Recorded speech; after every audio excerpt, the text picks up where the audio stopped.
Friends, welcome to the e-class of Shetkhi Ramdas Kanya Vidyalaya. Today from our lab wing, we are going to read a beautiful and interesting story, The Locked Gate. It is read number 11.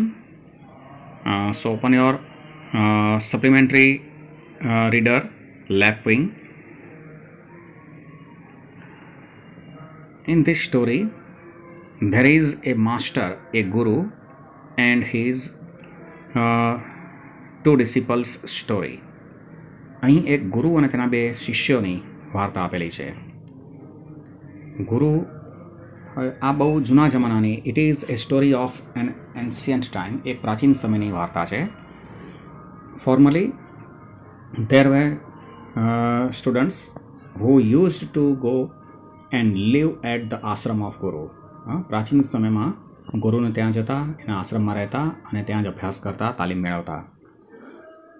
Formally it was their duty to follow the commands of their master, their guru. પહેલાં એવું હતું કે તેના ગુરુના હુકમ આદેશનું પાલન કરવાનું હોય. તો અહીં એક એવી સ્ટોરી આપેલી છે. એક એવા ગુરુ જે જ્ઞાની, સમજદાર અને શિષ્યોને ખૂબ જ સારી રીતે કેળવતા હતા.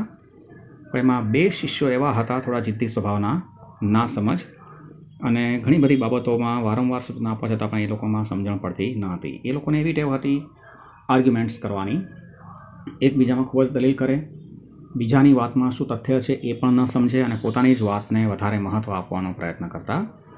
એવા બે શિષ્યો ની વાર્તા છે. એકવાર હવે આ ગુરુ ઘણી બધી વાર એવું બનતું કે ક્યાંક પિલગ્રિમેજ એટલે ધાર્મિક તીર્થ ની યાત્રાએ જતા, અથવા તો તેના બીજા શિષ્યો હોય ત્યાં એમને મળવા માટે જતા. તો એને બહારગામ જવાનું થતું, એટલે ચાલીને જવું પડતું, જંગલોમાં પસાર થઈને જવું પડતું. હવે આ બે શિષ્યો આ ગુરુની સાથે રહેતા. એકવાર એ લોકો કેપિટલ ઓફ ધ સ્ટેટ, એના રાજ્યની રાજધાની જવા માટે નીકળ્યા. હંમેશની જેમ આ બે શિષ્યો ગુરુની સાથે રહ્યા અને ગુરુ બિલકુલ શાંતિથી ચૂપચાપ ચાલતા હતા અને આ શિષ્યો એકબીજામાં વાદ વિવાદ કરતા હતા, ખૂબ જ આર્ગ્યુમેન્ટ કરતા હતા. વરસાદ પડ્યો, એમને રસ્તામાં રોકાઈ જવું પડ્યું. ફરી પાછો વરસાદ બંધ થયો એટલે એ લોકોએ તેમની યાત્રા શરૂ કરી. પણ પછી આગળ જતાં એવું થયું કે કેપિટલ ઓફ ધ સ્ટેટ, રાજ્યની રાજધાની પહોંચતા મધ્યરાત્રિનો સમય થઈ ગયો. અને આપણને ખ્યાલ છે કે પહેલાં રાજાશાહીના સમયમાં દરેક શહેર, ગામ એ કિલ્લે બંધ રહેતા. તો શહેરની ફરતે કિલ્લો હતો અને કિલ્લાના દરવાજા બંધ થઈ ગયા હતા અને ચોકીદારો કિલ્લાની દિવાલ પર બેસીને ચોકીદારો ફરતા હતા. ગુરુ અને તેના બે શિષ્યો ત્યાં પહોંચ્યા. ત્યાં જઈને જુએ તો 3 વ્યક્તિ ત્યાં ઊભેલા હતા અને એકબીજામાં ખૂબ જ વાદ વિવાદ કરતા હતા, લડવા ઝઘડવાની તૈયારીમાં હતા.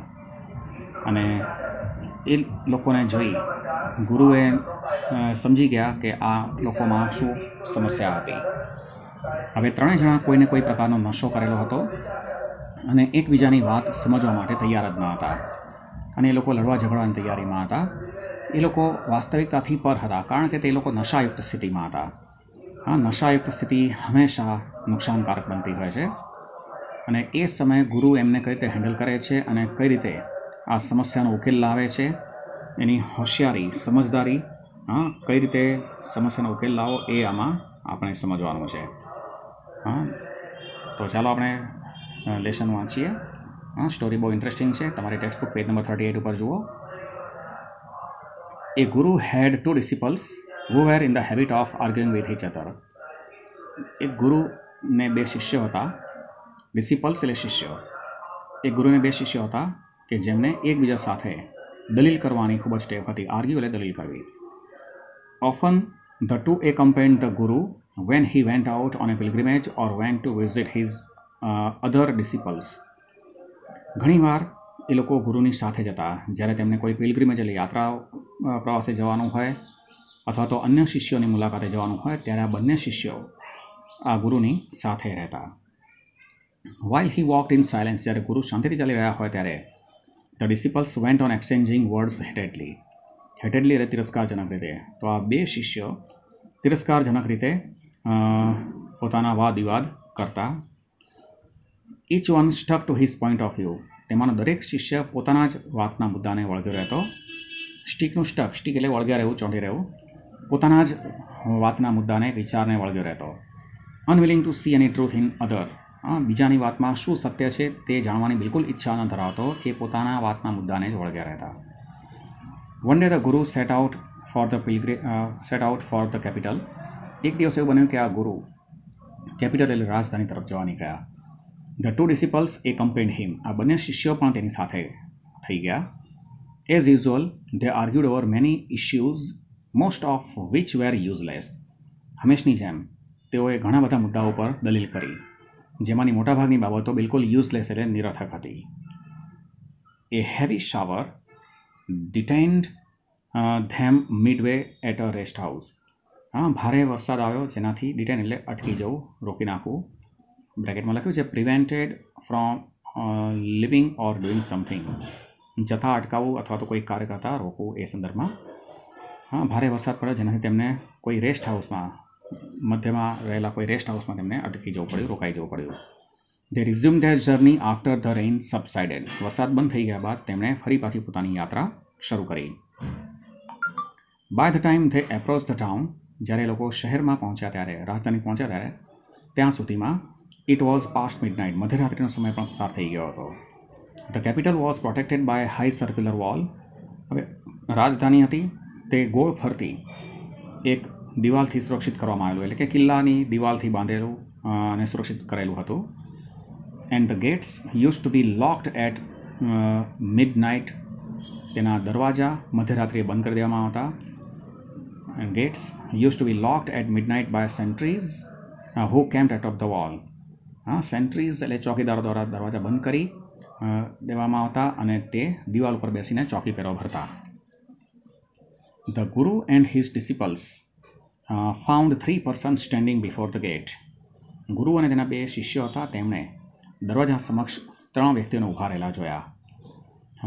એન્ડ શાઉટિંગ એટ વન અધર. અને તેમણે જોયું કે એકબીજા સામે ખૂબ જ બૂમો પાડીને બોલી રહ્યા હતા. They were about to come to blows. Blow એટલે ફટકો મારો. તેઓ એકબીજાને મારવાની તૈયારીમાં હતા.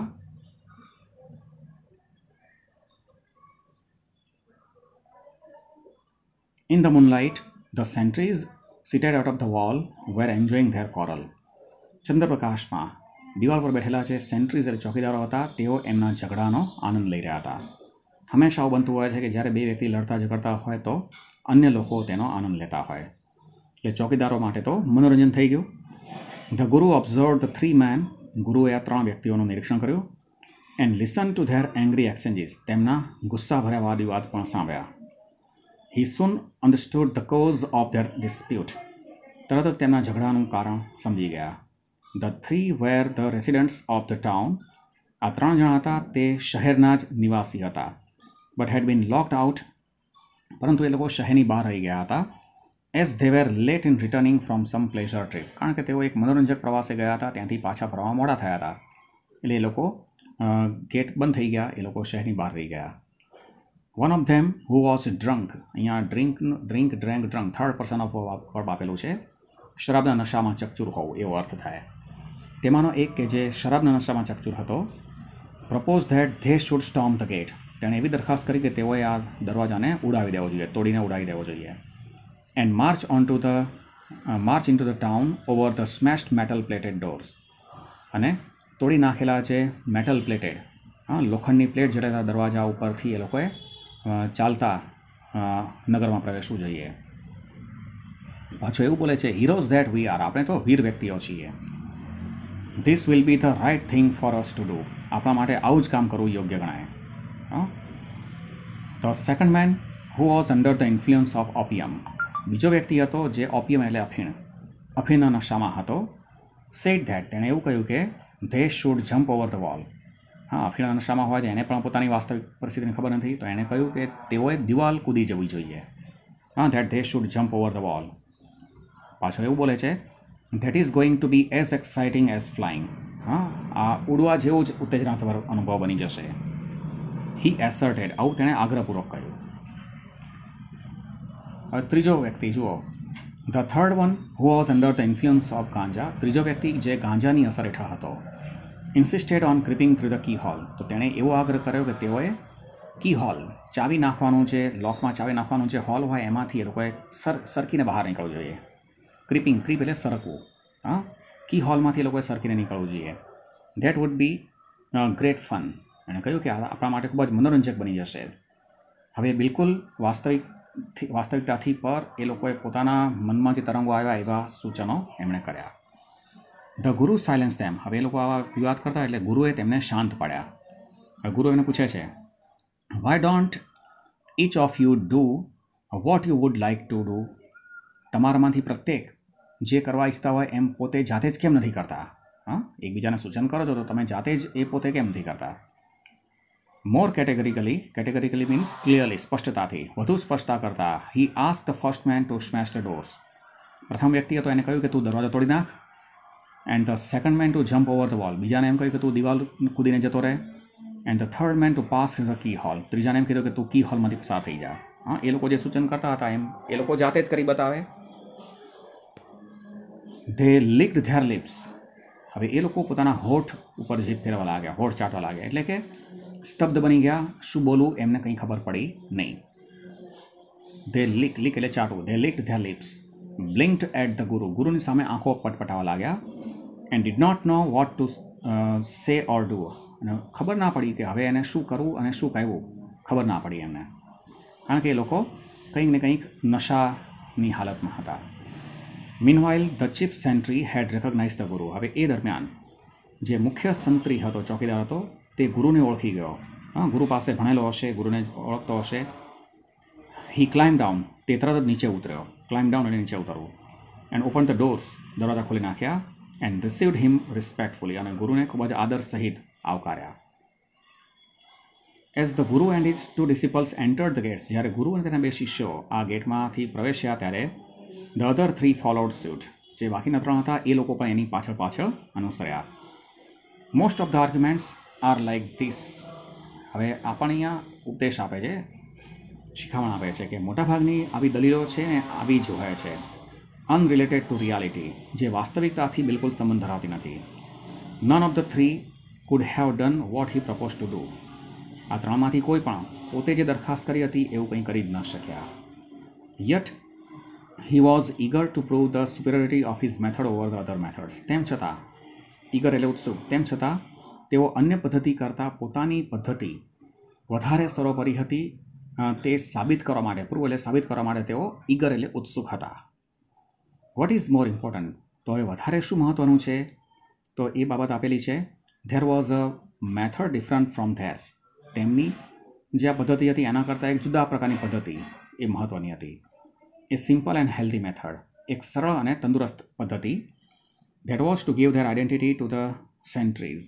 અને એ પદ્ધતિ એ હતી કે તેઓએ ચોકીદારોને પોતાની ઓળખ આપવાની હતી. And request them to open the gates. અને ચોકીદારોને દરવાજા ખોલવા માટે વિનંતી કરવાની હતી. હા, બિલકુલ સિમ્પલ હતું. They would rather cling to their false and unreal methods than thinking of the simple and true method. Observe the guru. ગુરુએ જોયું કે તે લોકો સરળ અને સાચી પદ્ધતિને વિચારવાને બદલે તેઓ ખોટી, ફોલ્સ એટલે ખોટી, અને અનરિયલ એટલે અવાસ્તવિક રીત પદ્ધતિ હતી તેને ક્લિંગ ટુ એટલે ને વળગ્યા રહેવું. હા, ખોટી અને અવાસ્તવિક રીત પદ્ધતિને એ લોકો વળગ્યા રહ્યા. હા, આવું ગુરુએ નિરીક્ષણ કર્યું. The 2 disciples kept quiet. હવે આ ઘટના બની એ દરમિયાન આ 2 શિષ્યો બિલકુલ ચૂપચાપ રહ્યા. They understood what the Guru had in mind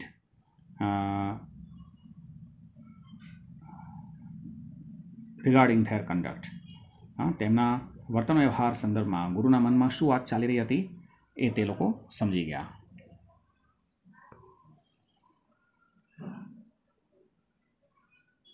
Many beliefs are imposed on others in the name of religion which are insignificant. ઘણી બધી એવી માન્યતાઓ હોય છે જે ધર્મના નામે લોકો ઉપર ઇમ્પોઝ એટલે લાદી દેવું, થોપી દેવું. ધર્મના નામે લોકો ઉપર લાદી દેવામાં આવતી થોપી દેવામાં આવતી હોય છે જે ઇનસિગ્નિફિકન્ટ એટલે અર્થવિહીન હોય છે, જેનો કોઈ મતલબ નથી હોતો.